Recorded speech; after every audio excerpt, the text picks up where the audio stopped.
Brett Pike. This is Classical Learner Homeschooling, and we are the Unschoolables. Today we're going to talk about the three most essential aspects of a worthy education. Now, before we get started with that, it goes without saying that morality is first and foremost, but just the fact that you're homeschooling, just the fact that you're here, I'm guessing morality and ethics are important to you and your family. But parents who understand these three concepts will change their child's life, and it is drastically different from what's happening in public school, where children are going class to class in 45-minute blocks and learning out of context. Not just learning, but memorizing. And we want to take that memorization and throw it out the window. The three most important aspects of your child's education, the three concepts you need to understand are: your children need a master's degree, metaphorically speaking. I've been asked, in the process of learning and critical thinking.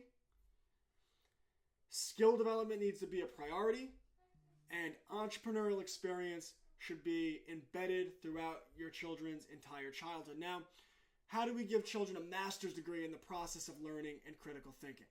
Well, when you study history, do we have them memorize historical dates, or do we have them read primary documents on people from both sides of historical events and formulate their own unique understanding of history? When they study science, do we have them memorize scientific theories from a textbook, or do we allow them to develop a relationship with the scientific method, do hands-on experiments, make their own observations, formulate their own hypothesis, and of course, test them out? One company I love that assists parents in this is the KiwiCo company, and they deliver science boxes to your door once monthly or twice monthly, depending on your plan, and children develop an intimate relationship with the scientific method. When children study English or learn grammar and writing, are they just doing writing assignments, or are they actively engaging in the process of writing, the editing process? Because in public schools, what happens is children are given a writing assignment, they complete it, they hand it into the teacher. The assignment didn't mean anything to them. They hand it into the teacher, and the teacher gives them back a paper that says, hey, you got an A, you did great, or hey, you got a C or a D, you did poorly. But either way, A or D, your child didn't actually become a better writer. They didn't learn anything, right? The most important part of writing is the editing. It's the process of learning. So after children complete their writing, you should sit down with them once a week, read over line by line. Hey, I like this. This is a nice topic sentence. Looks like this sentence might have been a run-on sentence. You could have put a comma here. You could have put a period, broke this up into two sentences. Hey, I like how you put the thesis here because I knew what you were going to talk about. Hey, let's see if the bullet points in the body of your writing matched up with the thesis. Hey, I like what you did with the conclusion here, right? So you are training your child to think critically about their grammar, about their writing style, so that as they read the literary works of other authors, they'll actually pick up on their writing style. So the way we study history, the way we study science, the way we study English gives your children that master's degree in the process of learning. And of course, we're following their interest. We're having them do original research. So if they have a question about volcanoes or about electric eels, right? You go on the internet, you show them how to do a proper search, and you teach them how to do their original research so that they're always doing critical thinking. And when they ask us questions, we ask them questions back. Hey, what do you think? And we use the Socratic method of leading them with questions to prompt them to think critically about their world. You give them that master's degree in the process of learning. Second step, the prioritization of skill development. And I always tell parents, it only takes one skill to free a man. And they don't have to learn all of these skills. You just want to introduce your children to different opportunities they might have. You want to follow their interest and teach them any combination of these skills that you can.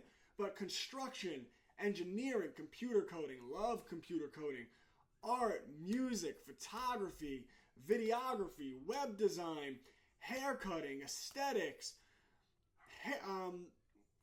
electrical, anything you can teach them that's a real skill that allows them to fix things or build things in the world, because then we can use those skills to get them step 3, entrepreneurial experience. So let's say that your child loves art, is very proficient in art. Well, when they're 10 years old, what we do is we take them to the Five and Below store. We buy them $200 worth of white t-shirts from the Five and Below store, have them create original artwork, upload that artwork onto Canva or a computer program, and put it on a shirt.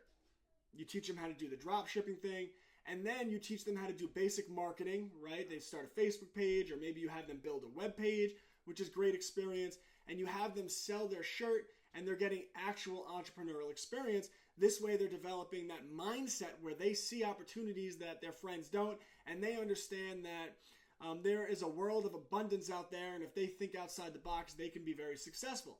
And when you have a child that you start at 5 years old that has a master's in the process of learning and critical thinking, that has prioritized skill development, they know how to build things with their hands, they know how to fix things with their hands. When they have an idea, they can produce it into physical reality, and they have a childhood from the time they're 5 years old filled with entrepreneurial experience, developing that entrepreneurial mindset, as well as learning how to actually do things in the world and how to take a product, a service, and bring it to a market, marketing, sales, accounting. When you have that combination, by the time they're 18, 19, 20 years old, imagine what they can do in this world. www.classicallearner.com, my private homeschool community, Homeschools Connected. Check that out, or let me know if you'd like to do a parent consultation. Freedom isn't free. We have to earn it every day, and I will be back tomorrow to earn it.